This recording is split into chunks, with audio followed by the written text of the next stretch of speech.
أعوذ بالله من الشيطان الرجيم. بسم الله الرحمن الرحيم. وإذ قال ربك للملائكة إني جاعل في الأرض خليفة قالوا أتجعل فيها من يفسد فيها ويسفك الدماء ونحن نسبح بحمدك ونقدس لك قال إني أعلم ما لا تعلمون وعلم آدم الأسماء كلها ثم عرضهم على الملائكة فقال أنبئوني بأسماء هؤلاء إن كنتم صادقين. صدق الله العظيم. وإذ قال ربك للملائكة إني جاعل في الأرض خليفة. اور یاد کیجیے اس وقت کو جب تمہارے رب نے فرشتوں سے کہا انی جاعل فی الارض خلیفہ کہ میں زمین میں بنانے والا ہوں ایک خلیفہ. قالوا اتجعل فیہا من یفسد فیہا ویسفک الدماء. فرشتوں نے کہا کیا آپ زمین میں ان لوگوں کو پیدا کریں گے جو زمین میں فساد پھیلائیں گے اور خون ریزی کریں گے. وَنَحْنُ نُسَبِّحُ بِحَمْدِكَ وَنُقَدِّسُ لَكَ. اور ہم ہیں آپ کی تسبیح بیان کرنے والے اور آپ کی پاکی بیان کرنے والے. قَالَ إِنِّي أَعْلَمُ مَا لَا تَعْلَمُونَ. اللہ رب العزت نے فرمایا میں جانتا ہوں وہ چیزیں جو تم نہیں جانتے ہو. وَعَلَّمَ آدَمَ الْأَسْمَاءَ كُلَّهَا. اور اللہ رب العزت نے آدم علیہ السلام کو ساری چیزوں کے نام سکھلائے. ثم عرضهم على الملائكة. پھر انہیں پیش کیا فرشتوں کے سامنے. فقال اور کہا انبئونی بأسماء هؤلاء إن كنتم صادقين. مجھے بتاؤ ان چیزوں کے نام اگر تم سچے ہو. قالوا سبحانك لا علم لنا إلا ما علمتنا. فرشتوں نے کہا آپ کی ذات پاک ہے ہم نہیں جانتے ہیں سوائے بس اسی چیز کو جسے جو آپ نے ہمیں سکھلایا. انک انت العلیم الحکیم. بے شک آپ خوب جاننے والے اور حکمت والے ہیں. قال یا آدم انبئهم باسمائهم. پھر اللہ تبارک و تعالی نے حضرت آدم علیہ السلام کو حکم دیا کہ آپ ان چیزوں کے نام بتا دیجئے ان لوگوں کو ان فرشتوں کو. فلما انبأهم باسمائهم. پھر حضرت آدم علیہ السلام نے ان کو ان چیزوں کے نام بتلائے تو اللہ رب العزت نے فرمایا الم اقل لكم انی اعلم غیب السماوات والارض واعلم ما تبدون وما کنتم تکتمون.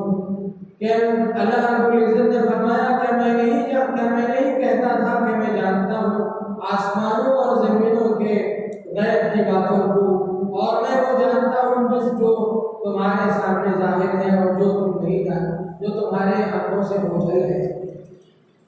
بزرگان محترم یہ سورہ بقرہ کی 30ویں 31ویں 32ویں اور 33ویں آیات ہیں. ان 4 آیتوں میں اللہ تبارک و تعالی نے حضرت آدم علیہ السلام کی تخلیق اور اس موقع پر فرشتوں کے سامنے ہوئے مکالمے کا تذکرہ فرمایا ہے. اس سے پہلی آیات میں اللہ تبارک و تعالی نے اللہ کی نعمتوں کو شمار فرمایا کہ اللہ کی کیسی نعمتیں انسانوں کے ساتھ ہیں. اس سے پہلے آیت گزری ہے کیف تکفرون باللہ. تم کیسے اللہ کی ناشکری کرتے ہو کیسے اللہ کے ساتھ کسی کو شریک ٹھہراتے ہو. وکنتم امواتا فاحیاکم. تم بے جان تھے تمہیں اللہ نے زندگی عطا فرمائی. پھر تمہیں اللہ تبارک و تعالیٰ موت دے کے پھر ابدی اور دوام ابدی کچھ محسوس نعمتوں کا اللہ نے تذکرہ کیا۔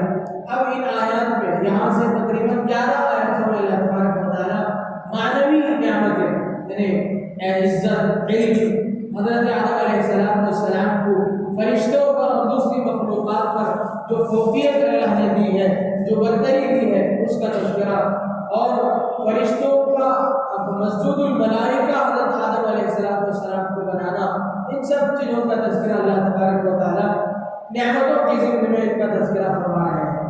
چنانچہ ان آیات میں اللہ تبارک و تعالیٰ نے وہ مکالمہ پیش کیا ہے، وہ منظر پیش کیا ہے جو فرشتوں کے ساتھ حضرت آدم علیہ السلام کی تخلیق کے موقع پر پیش آیا تھا۔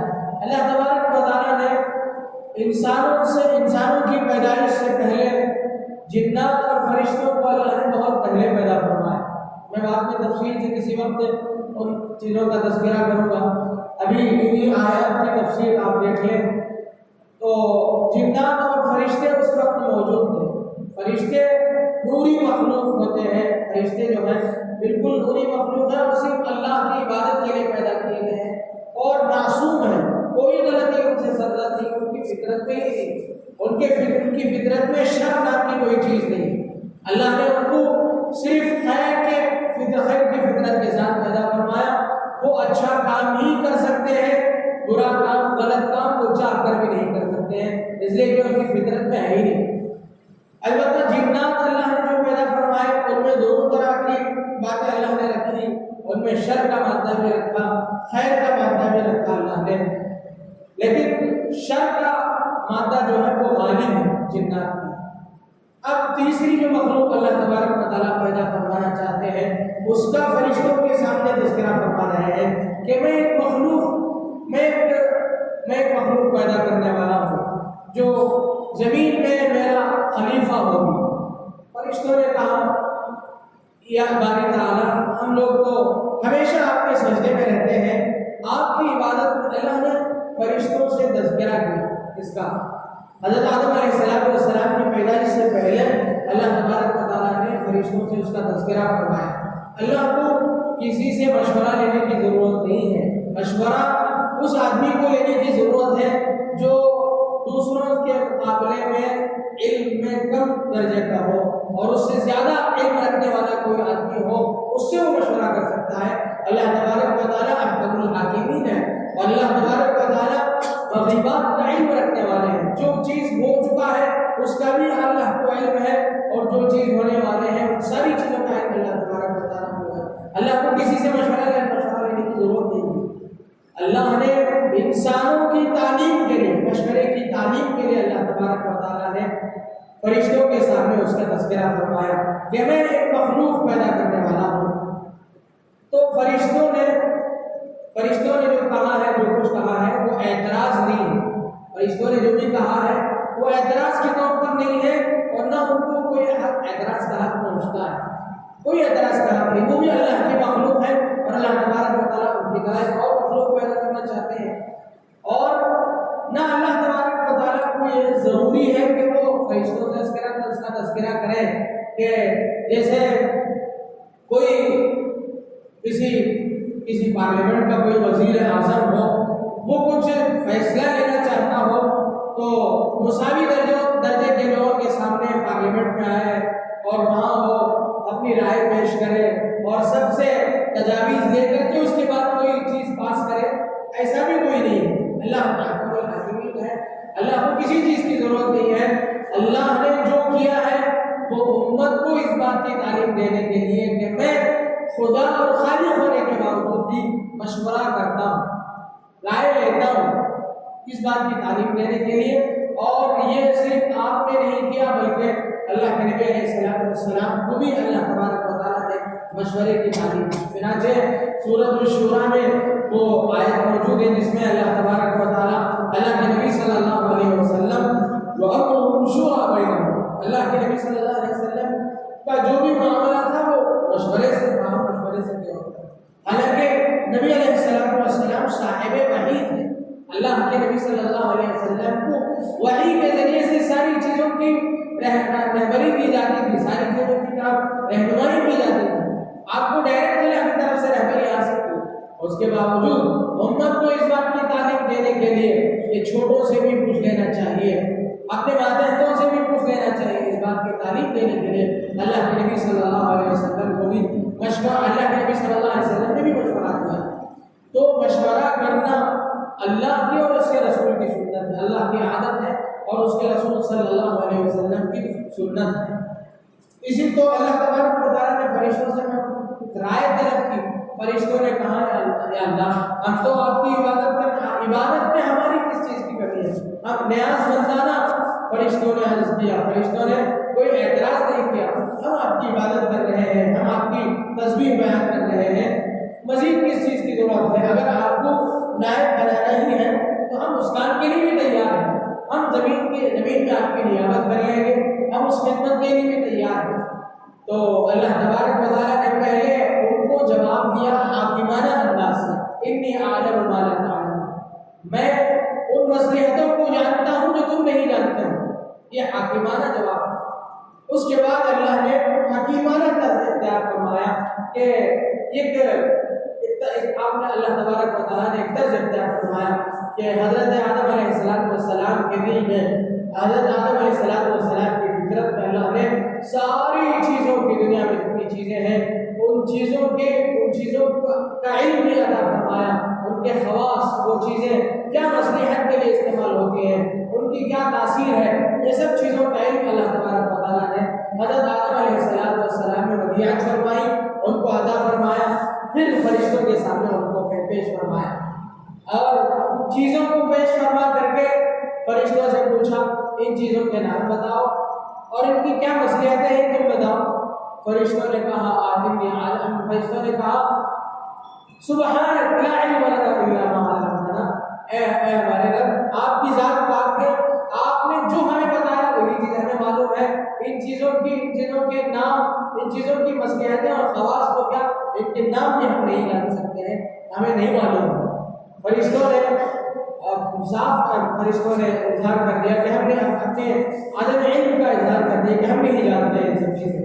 تو اللہ تبارک و تعالیٰ نے پھر فرمایا، پھر حضرت آدم علیہ السلام کو پیش کیا کہ انبئونی باسماء ہؤلاء، یہ انبئہم باسمائہم، حضرت آدم سے کہا کہ ان کو ان چیزوں کے نام بتاؤ۔ چنانچہ حضرت آدم علیہ السلام نے ان چیزوں کے نام اور اس کے خواص بتلائے۔ تو پھر اللہ تبارک و تعالیٰ نے حکیمانہ انداز میں بتلایا کہ کیا میں نے نہیں کہا تھا کہ میں غیب کی چیزوں کا علم رکھتا ہوں۔ اللہ تبارک و تعالیٰ دنیا میں اپنا ایک خلیفہ بنانا چاہ رہے تھے، لیکن خلافت کے لیے صرف بندگی کافی نہیں ہے، بلکہ خلیفہ کچھ اور چیز کا، خلافت کسی ایک اور چیز کا نام ہے۔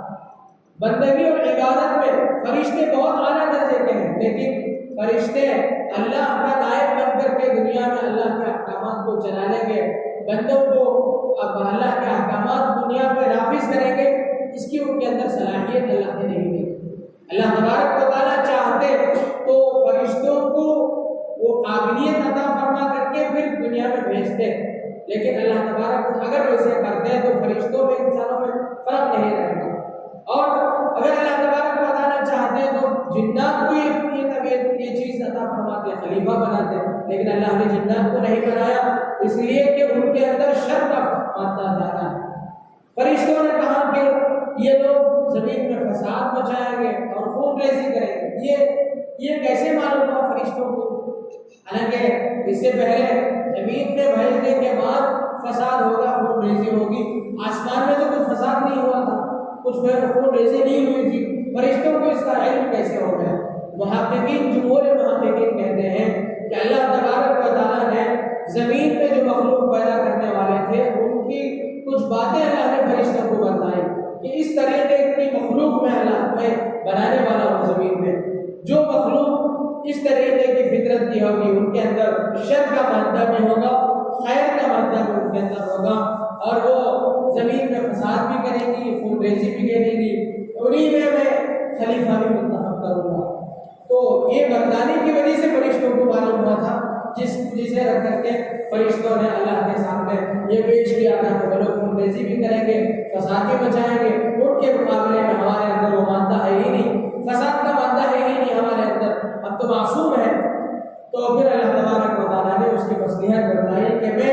ان چیزوں کو جانتا ہوں جسے تم نہیں جانتے۔ اللہ تبارک و تعالیٰ احکم الحاکمین ہے، پوری دنیا پورے عالم کے اللہ تبارک و تعالیٰ حاکم ہے۔ ان الحکم الا للہ، اللہ تبارک و تعالیٰ ہی کی پوری دنیا میں پورے عالم میں اللہ کی حکومت ہے، لیکن اللہ تبارک و تعالیٰ دنیا میں اپنا نائب بنانا چاہتا ہے۔ اللہ کو کوئی کسی کا نائب ہو، اس کی مختلف وجوہات ہو سکتی ہیں۔ یہ ہے کہ وہ آدمی فوت ہو گیا، اس کی جگہ اس کا خلیفہ کوئی بیٹھ رہا ہے، یا یہ ہے کہ وہ آ کر کے یہاں کچھ کام نہیں کر سکتا ہے، جس کی وجہ سے وہ اپنا نائب سے کام لے رہا ہے۔ ایک تیسری وجہ یہ ہو سکتی ہے کہ وہ بڑا ہے، کوئی بڑا ہے تو یہاں زمینی طور پر کام کرنا اس کے شاید شان نہیں ہے، اس لیے کسی کو خلیفہ بنانا چاہ رہا ہے۔ یہ تیسری مسئلہ کیا ہے کہ اللہ تبارک و تعالیٰ احکم الحاکمین ہے، اللہ تبارک و تعالیٰ زمینی سطح پر کام کرنے کے لیے اپنا نائب مقرر کرنا ہے۔ اور یہ جو نائب بنانا یہ جو ہے یہ کوئی کسبی چیز نہیں ہے، یعنی کوئی آدمی عمل کر کے، محنت کر کے، تگودو کر کے، مجاہدات برداشت کر کے اللہ کا نائب بن جائے، ایسا نہیں ہو سکتا۔ اللہ کا خلیفہ جو ہوگا وہ نبی ہوگا۔ اللہ تبارک و تعالیٰ نے ہر زمانے میں حضرات انبیاء کرام علیہ السلام کو بھیجا، جن میں سب سے پہلے سید البشر حضرت سیدنا آدم علیہ السلام ہیں، جو سب سے پہلے خلیفہ اللہ کے قرار پائے، جنہوں نے تقریباً 930 سال تک اس دنیا میں زندگی گزاری۔ ان کو آدم اس لیے کہا گیا کہ وہ گندم کو تھے، یعنی گیہوں کے رنگت کے آدمی تھے۔ انہوں نے 930 سال تقریباً دنیا میں وہ زندہ رہے۔ ان کی 3 اولاد مشہور ہوئی، قابیل اور حضرت شیث علیہ السلام۔ ان کی تفصیلات میں بعد میں پیش کروں گا۔ تو حضرت آدم علیہ السلام اللہ کے پہلے خلیفہ قرار پائے۔ اس کے بعد جتنے خلیفہ اللہ کے آئے انبیاء کرام علیہ السلام کی شکل میں، جتنے خلیفہ اللہ کے آئے وہ ایک محدود وقت کے لیے، محدود جگہ کے لیے آئے تھے۔ ہر نبی کسی محدود زمانے کے لیے آتا تھا۔ حضرت سیدنا ابراہیم علیہ السلام کو لکھا ہے وہ کچھ زمانے کے لیے آئے تھے، جب وہ دنیا سے گئے ان کی شریعت ختم ہو گئی، ان کی خلافت ختم ہو گئی، دوسرا نبی جیسے ہی آیا وہاں سے اس کی خلافت قائم ہوئی۔ اس طریقے سے ایک نبی کے بعد دیگر انبیاء کرام علیہ السلام دنیا میں تشریف لاتے رہے، اور علاقہ بھی ان کا محدود تھا۔ ایک ہی زمانے میں حضرت ابراہیم علیہ السلام بھی موجود تھے، حضرت لوط علیہ السلام بھی موجود تھے، لیکن ان کا دائرہ، ان کا علاقہ الگ تھا، ان کا علاقہ الگ تھا، علاقے بھی محدود ہوتے تھے۔ سب سے آخری میں میرے اور آپ کے آقا جناب محمد رسول اللہ صلی اللہ علیہ وسلم اس دنیا میں اللہ کا خلیفہ بن کر کے تشریف لائے۔ آپ کے بعد کوئی خلیفہ اس دنیا میں نہیں آئے گا۔ آپ کے بعد جو دنیا میں آئے گا وہ خلیفۃ الرسول ہے، خلیفۃ اللہ نہیں۔ وہ کیا ہے؟ رسول کا نائب ہے۔ اللہ کے نبی صلی اللہ علیہ وسلم نے فرمایا انا خاتم النبیین لا نبی بعدی، میں آخری نبی ہوں، میرے بعد کوئی نبی دنیا میں آنے والا نہیں ہے۔ ہاں سیکون خلفاء فیکفرون، اللہ تعالیٰ نے ساتھ فرمایا کہ میرے بعد بہت سارے خلفاء ہوں گے، وہ بہت زیادہ ہوں گے۔ تو آپ علیہ السلام کی بہت ساری خصوصیات، ان میں سے یہ خصوصیت یہ ہے کہ آپ علیہ السلام پوری انسانیت بلکہ جنات کے لیے بھی تھے، دنیا میں پائے جانے پوری دنیا کے لیے نبی بنا کر کے بھیجے گئے، اور دنیا میں پائے جانے والی دو مکلف مخلوق، دونوں مخلوق کے لیے آپ نبی بنا کر کے بھیجے گئے، جنات کے لیے بھی انسانوں کے لیے بھی آپ بھی اللہ کے خلیفہ ہیں اور اللہ کے رسول ہیں۔ اور اسی طرح دوسری خصوصیت یہ ہے آپ علیہ السلام کی کہ آپ لمیٹڈ ٹائم کے لیے نہیں آئے ہیں، بلکہ تا قیامت آپ کی خلافت قائم کریں گے۔ آپ علیہ السلام بھی اللہ کے خلیفہ ہیں۔ یہ الگ بات ہے کہ آپ کی زندگی کے بعد آپ کے خلفاء آئیں گے، لیکن خلافت جو قائم رہے گی وہ نبی علیہ السلام کی قائم رہے گی، نبوت جو قائم رہے گی وہ آپ علیہ السلام کی قائم رہے گی۔ تو یہ دوسری خصوصیت ہو گئی۔ تیسری خصوصیت یہ ہے کہ نبی علیہ السلام کے بعد اللہ تبارک و تعالیٰ نے معصومیت ہے، جس طرح امت کو اللہ تبارک و تعالیٰ نے یہ حصہ عطا فرمایا، یعنی خلافت کی ذمہ داری امت کو عطا فرمائی۔ امت، پوری امت بحیثیت امت معصوم ہے، پوری امت کبھی گمراہی پر جمع نہیں ہوگی۔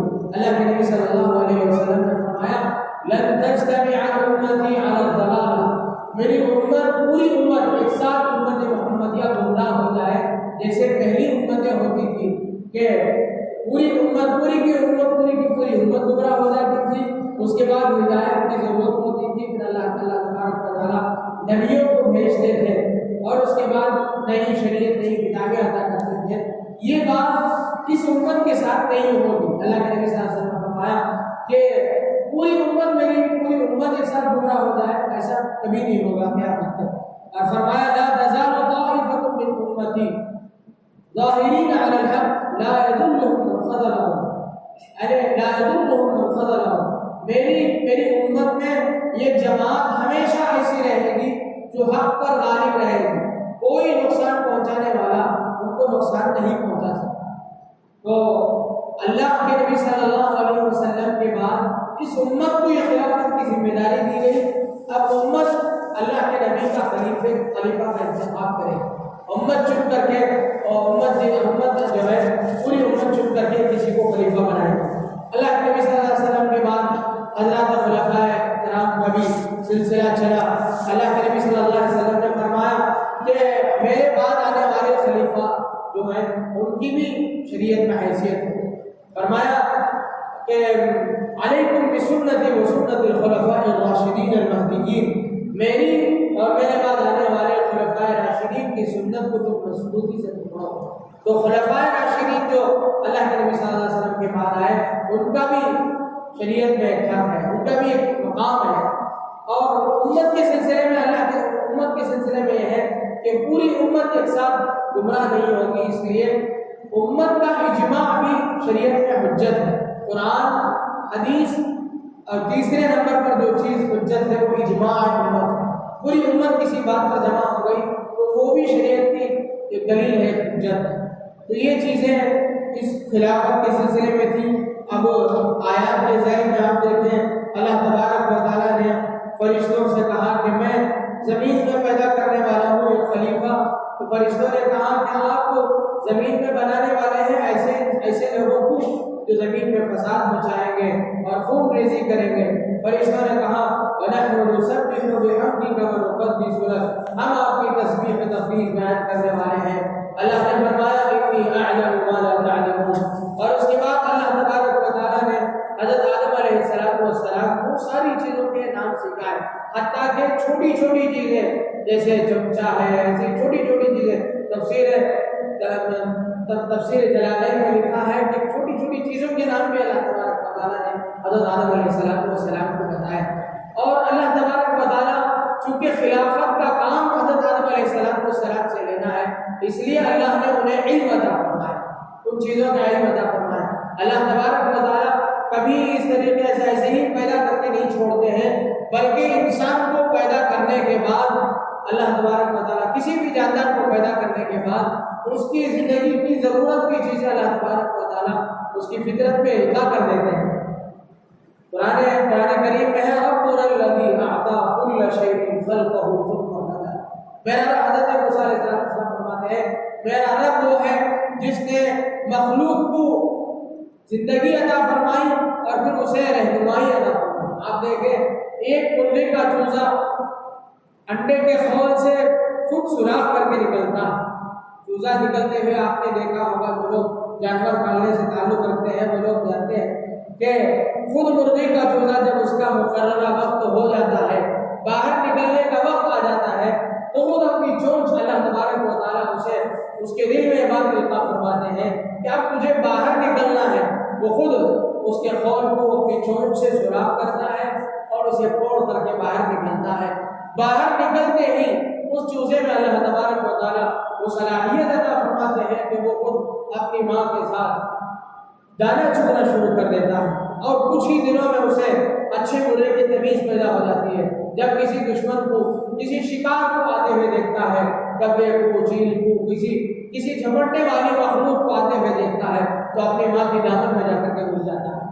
تو یہ اللہ تبارک و تعالیٰ کی عظیم، اللہ تبارک و تعالیٰ کی ایک بڑی شان ہے کہ اللہ تعالیٰ کسی بھی مخلوق کو پیدا کرتے ویسے ہی نہیں چھوڑتے ہیں۔ بطخ کا بچہ پیدا ہوتے ہی اس کی فطرت پر تیار ہو جاتا ہے، پانی میں چھوڑے تو تیرنا شروع کر دیتا ہے۔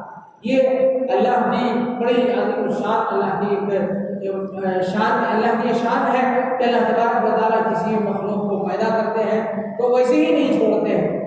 بچہ پیدا ہوتا ہے تو اللہ تبارک و تعالیٰ اس کے دل میں القاء کرتے ہیں، اس کے دل میں یہ چیز پیدا کر دیتے ہیں، اسے دل و دماغ میں یہ چیز ڈال دیتے ہیں کہ تمہارے لیے غذا فلاں جگہ ہے، اور اسے اس طریقے سے تمہیں اسے چوسنا ہے، چوس کر کے تمہیں اپنے بدن کا حصہ بنانا ہے، تمہیں پیٹ بھرنا ہے۔ تو چنانچہ چھوٹا سا بچہ جو بھی ہے، دودھ پیتے جانور کا جو بھی بچہ ہے، وہ ماں کے تھن سے منہ لگا کر کے آسانی کے ساتھ دودھ پیتا ہے، اسے کسی چیز کی رہنمائی کی ضرورت نہیں پڑتی۔ تو یہ اللہ تبارک و تعالیٰ کی خاص شان ہے کہ اللہ تبارک و تعالیٰ مخلوق کو خلق بھی عطا کرتے ہیں، اسے پیدا بھی کرتے ہیں اور اس سے ضروری معلومات بھی اسے فراہم کرتے ہیں۔ تو اللہ تبارک و تعالیٰ نے حضرت آدم علیہ السلام کو یہ چیزیں اور اس کی مصلحتیں سکھائیں۔ فرمایا انبئونی باسماء هؤلاء ان کنتم صادقین قالوا سبحانك لا علم لنا الا ما علمتنا انك انت العليم الحكيم قال يا آدم انبئهم باسمائهم فلما انبأهم باسمائهم قال الم اقل لكم اني اعلم غيب السماوات والارض واعلم ما تبدون وما كنتم تكتمون۔ ان آیات میں اللہ تبارک و تعالیٰ نے حکیمانہ انداز میں فرشتوں کو سمجھایا کہ اس طریقے سے یہ مناظر پیش کیے کہ چیز پیش کی ہے، ان کی نام سے وہ لوگ نام بتانے سے وہ لوگ عاجز ہو گئے۔ پھر حضرت آدم علیہ السلام سے کہلوا کر یہ ثابت کر دیا کہ عبادت الگ چیز ہے، خلافت الگ چیز ہے۔ عبادت تم سے ہو سکتی ہے، خلافت کے تم قابل نہیں ہو، تمہارے اندر خلافت کی صلاحیت نہیں پیدا کی گئی ہے۔ یہ کچھ ان آیات کی کچھ تفسیر ہے۔ اللہ تبارک و تعالیٰ سے دعا ہے کہ اللہ تبارک و تعالیٰ قرآن پاک کو پوری طریقے سے سمجھنے